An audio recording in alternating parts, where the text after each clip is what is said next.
ডুবে যাওয়ার ১০৯ বছর পার হয়ে গেলেও বিখ্যাত জাহাজ টাইটানিকে আটলান্টিক মহাসাগরের তলদেশ থেকে এখনো তোলা হয়নি। তবে জাহাজটি তুলতে কি প্রযুক্তি অপরাগ, নাকি জাহাজটি তোলার মতো সক্ষমতা এখনো পৃথিবীর নেই?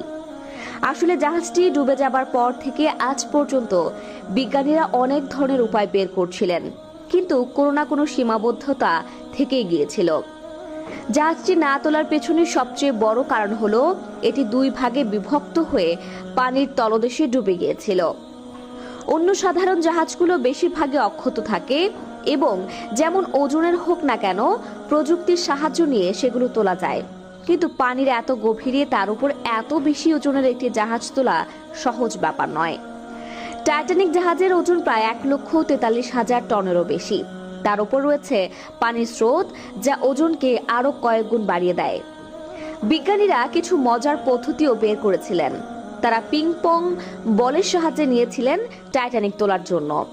তারা চেয়েছিলেন জাহাজটিকে প্রথমে হাজার হাজার পিং পং বল দিয়ে ভর্তি করবেন, তারপর সেগুলো পানির সংস্পর্শে এসে ফুলে উঠবে। বল ফুলে উঠলে জাহাজও ভেসে উঠবে। পরে কোনো সাবমেরিন কিংবা চুম্বকের সাহায্যে সেটিকে টেনে আনা যাবে।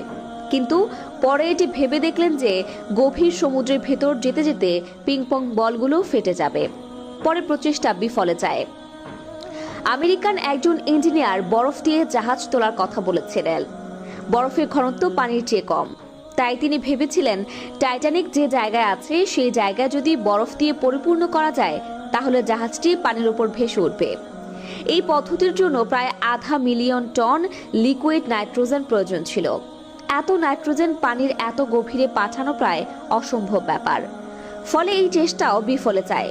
এরকম আরো শত শত পরিকল্পনা বিজ্ঞানীরা এ পর্যন্ত করে এসেছেন, কিন্তু কোনো না কোনো কারণে সেই প্রচেষ্টাগুলো বিফলে যায়।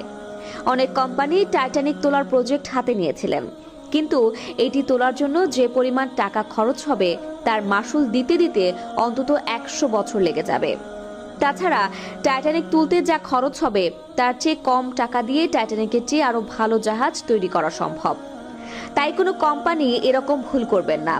প্রত্নতত্ত্ববিদ এবং ডুবুরিরা তথ্য নিয়ে দেখেন যে টাইটানিক শ্যাওলা এবং নানা ধরনের সামুদ্রিক বর্জ্যে ভরে গেছে। তাছাড়া জাহাজের অনেক অংশই নষ্ট হয়ে গিয়েছে। সমুদ্রের তলদেশে থাকা ব্যাকটেরিয়ারা চলমান রয়েছে। ফলে অদূর ভবিষ্যতে ব্যাকটেরিয়াগুলি টাইটানিক জাহাজটি ধ্বংস করে দেবে। লাখ লাখ মানুষের আবেগের জায়গা টাইটানিক ১৯১২ সালের ১০ই এপ্রিল আটলান্টিক মহাসাগরে নিউ ইয়র্কের উদ্দেশ্যে সাউদাম্পটন থেকে যাত্রা শুরু করে। ১৫ই এপ্রিল রাত ১১টা ৪৫ মিনিটে সেটি দুভাগ হয়ে